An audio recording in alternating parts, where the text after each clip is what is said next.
વાતની શરૂઆત કરીએ ઈરાનની આંતરિક સ્થિતિથી.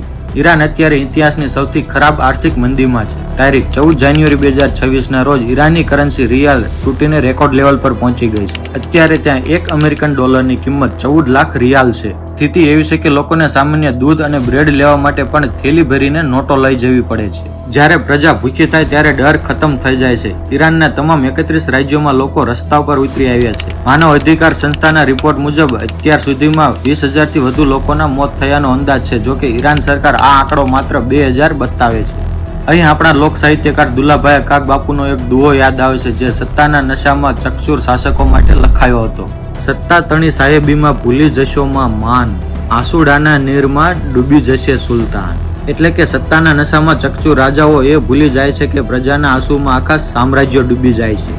આજે ઈરાનના સુપ્રીમ લીડર ખેમેની એ જ ભૂલ કરી રહ્યા હોય એવું લાગે છે.